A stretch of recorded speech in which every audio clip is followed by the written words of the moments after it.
080 for life. If you're as old as I am, you remember that song done by Banky W on behalf of Etisalat in 2008. It was one of the most iconic ads by a telecom operator in Nigeria in that period. That ad drew that company to young people who wanted to get on a network for the first time. And within a short time, Etisalat became the fourth largest operator in the market, surpassing Intel, former Nitel. And by 2016, Etisalat had garnered about 22 million subscribers, also cornering the 14% share of the market. But that's where things went down the hill. In 2017, Etisalat had announced that it had defaulted on a 1.2 billion loan that it raised from 13 Nigerian banks.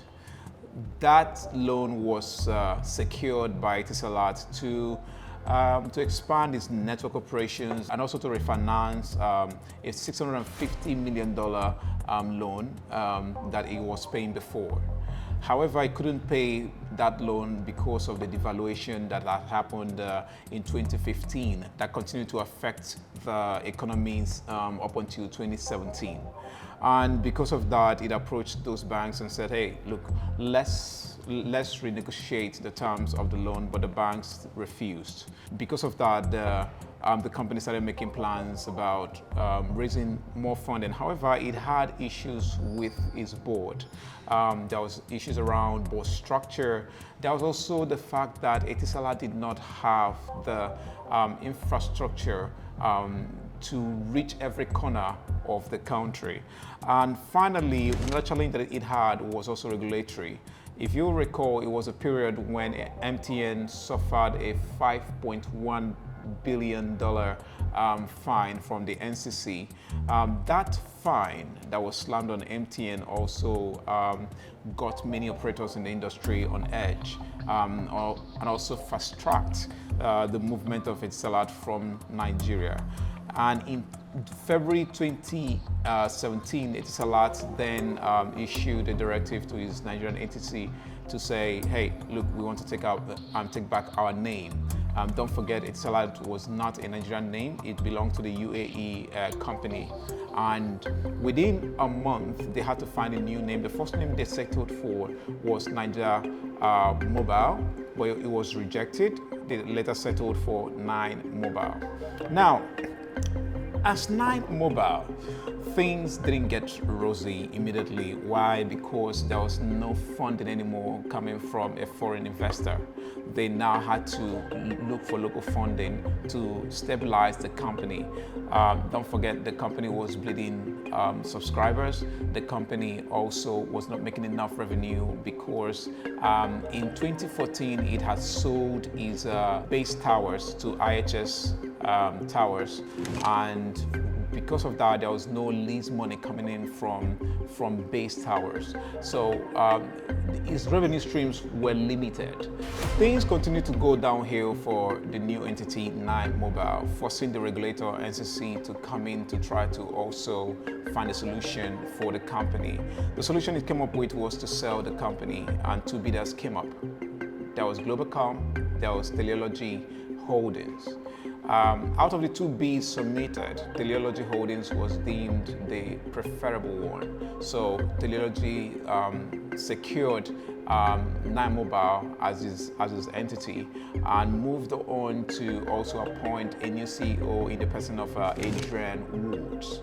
However, it couldn't appoint a board because there were issues that were not settled between Teleology Holdings and ENTS that was previously running the company. And because of that board issues that they had, Teleology was forced to leave the country within 8 months of buying the company. Between the period that it left 9mobile and 2023, 9mobile changed 5 CEOs. That was the highest attrition for any telecom industry, telecom operator within that period. That's 5 CEOs in 6 months. And that then forced the company to start looking for another buyer, and then came Lighthouse Telecoms. Lighthouse Telecoms started approaching the company in July 2023 to buy the company. First of all, they had to go speak to the banks. They had to go speak to other people that were being owed money. At the end of the day, they settled those people and were able to bring up a deal that everybody accepted, and they finally closed the deal at $750 million. However, Lighthouse Telecoms will be facing a lot of challenges trying to stabilize 9mobile. One of them is the issue of the revenue of the company. We found out that 9mobile generates an average revenue per user of 1,616 naira per year. What that means, if you calculate it by the 3.1 million subscribers that the company currently has as at October, it means that 9mobile generates from every subscriber that they have over 5 billion naira. Now, as an investor, what that means for Lighthouse is that it will take them over 200 years to recover the money that they spent in 9mobile. So what are they going to do? What they're thinking about doing from next year in 2025 is that they're going to launch a roaming service. They're currently talking with MTN. They're also talking to Airtel to launch a roaming service. What that does for them is that it gives them a wider reach across the country, which they currently don't have. They have presence in Lagos, Abuja, and Port Harcourt, and other prominent cities, but they need presence in rural areas where they are not presently located. 9mobile will also need to raise new money, and for that they might want to look into the new board structure that they currently have. On that board, they have Senator Daisy Danjuma and her daughter Gloria Danjuma. Together, those two represent the Theophilus Danjuma family, which controls around 10 multi-million dollar companies across Africa and around the world. But money and art will not be enough to take 9mobile from where it is currently to where it needs to be in the next 5 years.